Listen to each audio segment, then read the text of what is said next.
Alright, so here's the thing about this Catholic club stuff, okay? So these people that have this idea about this clean and kosher shit. See, in the past, cops, they would get into, essentially in the past, it would be like an older hookup site in the past. It was satanic S&M in the past. And that the cops in those would always be drinking and smoking. And that in ways that would keep them from being told about what the rest of a lot of those people were doing. And so eventually time goes by, and then as time goes by, those cops in the past, they would be drinking and they would be smoking cigarettes, and then they would be like man or something like that, okay?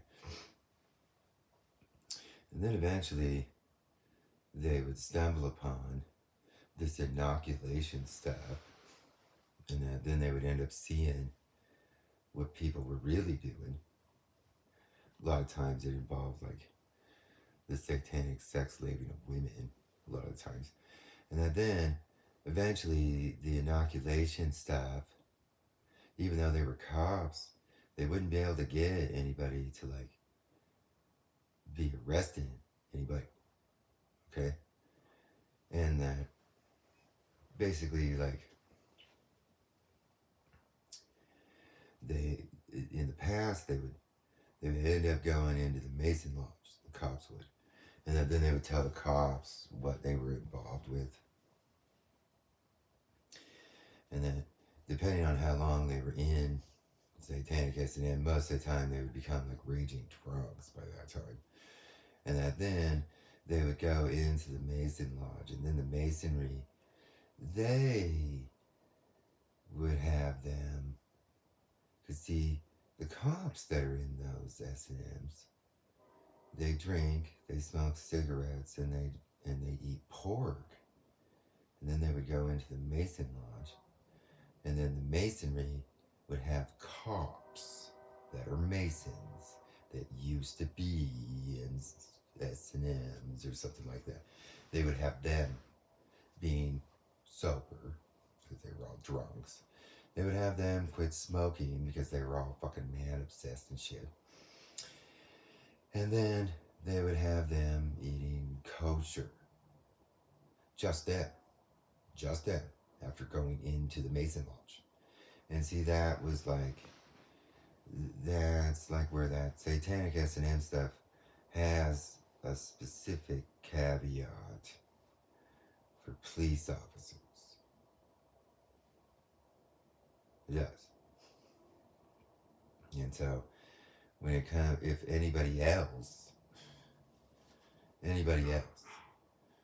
pretty much, if they find out that they're a part of it, then essentially what everybody's done in the past is people would smoke cigarettes, people would eat pork, and people would have an alcoholic beverage once in a while. And then that kind of takes people out of it. But the cops specifically, they're the ones that go to the Mason Lodge. See a cop that goes clean and kosher in an S&M without being a Mason, basically is just like anybody else. And so if people that are in that are doing that clean and kosher fucking shit,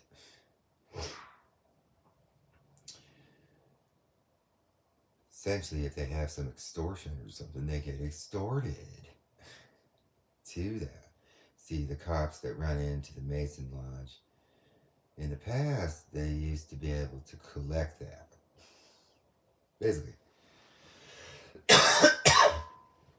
whatever the extortion is, cheating on their wife or an orgy or some swinger shit and kind of stuff. Swinger clubs. And so that is like where the people that are in swinger clubs, basically as time goes by, they end up not being able to go to the swinger moment until they like become clean and kosher. But see, the way that stuff operates is as time goes by, the swinger moment becomes people who also end up bringing children. And then it delves into more of a satanic ritual over time. And then eventually it just becomes a satanic ritual. That's what happens. That's pretty much what swinger clubs end up being. That in the South, it's like it happens so often in the South that it's pretty much like nobody ever talks about it. But that's basically where there's a progression in that. Usually, like, it's kind of like it starts to get noticed right around the time that some chicks start screaming no and a bunch of dudes start gangbanging her and shit. Okay? That's usually when people realize that it's not necessarily a legal swinger club, kind of, and that then eventually, like, high school guys or high school chicks start showing up to it. And then eventually somebody, during the heat of the moment, brings children in and shit. And then eventually, once somebody like rapes some chicks or has high school kids at it or brings a child during the heat of the moment, then that stuff's always being recorded. And then that moment becomes essentially a blackmail for everybody at it. And so then nowadays the progressive blackmailing stuff becomes what keeps that previous stuff from being seen. And so basically to leave that stuff, you have to prevent yourself from being eligible to being at that stuff. And so, the people that stay are the ones that end up usually being pedophiles and or people that enjoy satanic ritualistic sex stuff. And so in lots of ways swinger clubs are built to be purging people that aren't pedophile Satanists, basically. And that in the end, the swinger club that's left over, usually it's a bigger group that sizes itself down to basically pedophiles and Satanists. And that those are the people that are still doing the swinger loop. And that most other people that don't want to be involved with that, they're in ways supposed to smoke cigarettes, they're supposed to drink alcohol, they're supposed to eat pork, and all these people, they're always advising them to be clean and kosher and shit, and then that has them extorted to their event. And that is pretty much like that's the boilerplate methodology of a swinger club. They're a training ground, kind of, to be getting people to be part of pedophile Satanism. And so swinger clubs usually usually people that like to do that stuff, the regular kind of normal legal stuff, they usually leave and they go to a different one. And then it usually delves into a moment that somebody brings in an under 18 person. Essentially, there's some people that just know that after a year or so, they usually just go to a different one again. That's basically it. So people that do like regular swinger, they usually go to a different one. Because people that have been around in that world usually end up knowing that weird sex freaks start to become weird pedophiles and like to do weird Satan sex and shit like that, okay?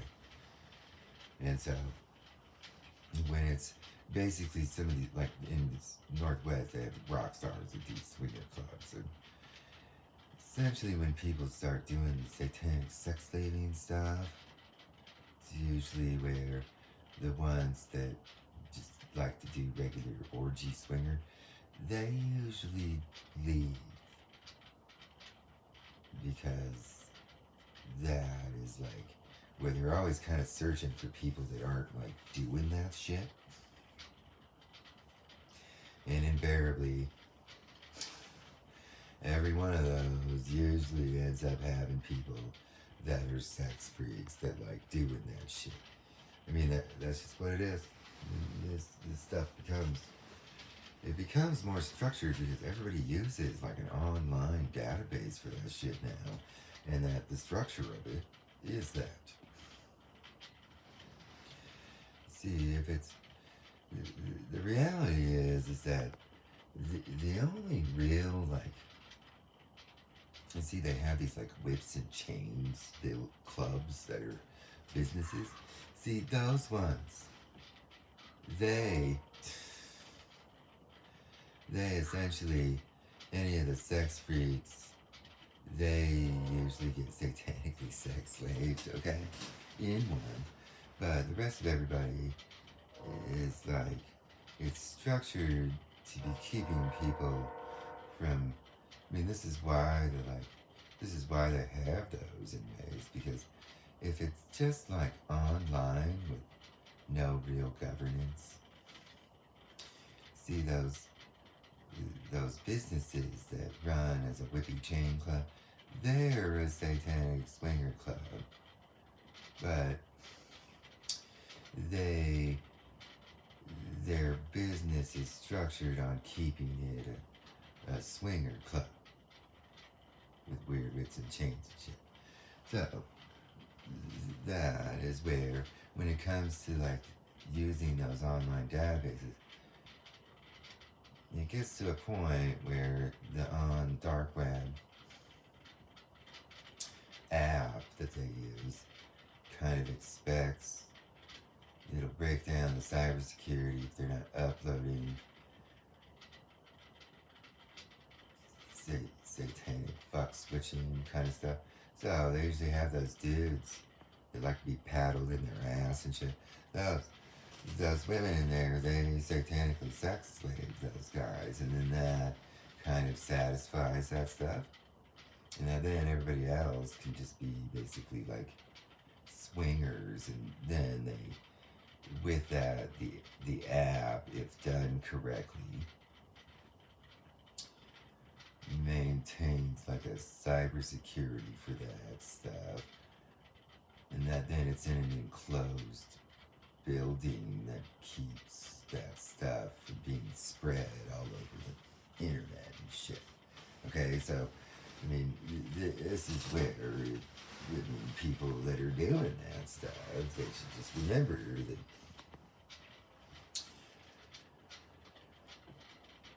there's not really, it's like the companies that do that whips and chains shit, they have like basically what is an approved usage of that app.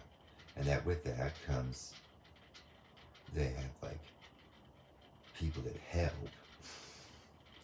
as part of the approved paid for service. Everybody else goes around like just ripping off the computer coding.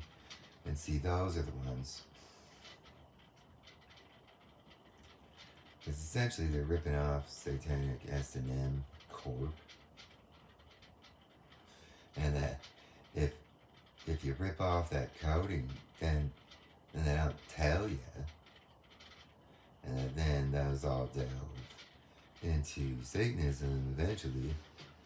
And so those Whippy Change Club, they pay. They're approved to use that app. And that with that comes the cybersecurity of keeping it. And that this is the other thing, is that they offer a service of polling if you were being a swinger online and stuff and people are harassing you with those. They have services where they stuff it all in there. And I mean, this is what they exist for, this reason. So that's kind of where most people don't really know this stuff. And that when people just go around being hackers, just downloading, not paying and shit, that is why people have the app that progresses further. The paid for app, the unpaid for app, and it eventually takes you, it just finds ways, it extorts people. Now, and that if you have the hacker speakers or whatever, that also they run a service of having a sound protection in those companies. That the porn companies, they're hit or miss. But you gotta be an employee of their company. And that is where most of the time that stuff doesn't really end up. There's just very few people that actually do that stuff correctly. And so, that stuff's not guaranteed either. There's still always hackers and sociopaths and these dumb Mormons around here. They find anybody with a pair of speakers and they attempt to convert people into being a Mormon, and then they hack every single aspect. It's like, here I am doing like a science project, and then they know that I have these hearing aids right now, and that they get the little volume access, and then they try and get people to believe that people are amoral and stuff. And these Mormons, they attempt to manipulate everybody about everybody, unless they're a Mormon. It's like, I don't do swinger clubs. I never have. I do science. It's like that profile that I have out of Hanford. Essentially, my science project is, Hanford has a copy of that out at Hanford. The profile that I have, they have a copy of that out at Hanford. A copy of it. And that mine is a scientific project. And I know that Mormons have some sort of weird explanations for everything. But see, Mormons can't even admit being a satanic cult that goes to their little temple and does all the Satanism behind their veil. So if they really want to have arguments, perhaps they should explain Galatians 1:8 and why they're always breaking the 10 Commandments and why they're weird leaders are always running off doing weird cucks and weird pagan shit, and maybe they should explain why they are just a group that tries to act like they're not doing satanic S&M when they show up to everybody's swinger events. They have weird kids that are constantly doing all that type of stuff. Maybe they should explain that. They're essentially a white supremacy, like, swastika cult. I mean, this is where these Mormons are a part of this problem. They're the ones that hand out these fucking codings for all these S&Ms and shit that everybody uses in the hacker world around here. Why don't they explain where they got that coding? Why don't they explain where all those tapes come from? Why don't they explain their part? See, what the dumb Mormons don't realize is that on their little Mormon loop, everybody's already gone through their stupid little explanation around here. And everybody ended up at a camp where a bunch of dumb Mormon ward leaders and cops and a bunch of fucking sleazy fucking Satanist pedophiles showed up and killed little fucking children that they trafficked to. Why don't they explain that? Explain what their fix is in their little Mormon temple. Explain why everybody knows about their little middle of the night little Mormon temple pedo bangs and shit around here. Explain what accessing everybody's fucking speaker and torturing them created for their little security system there at that Mormon temple. Explain why this whole town saw all of your ward leaders going around doing swinger clubs and then sex switching women and then going to little orgies with little high school kids and then eventually being at little orgies with little kids and then eventually pedo banging in the middle of the night at their Mormon fucking temple. Explain what that is. Mormonism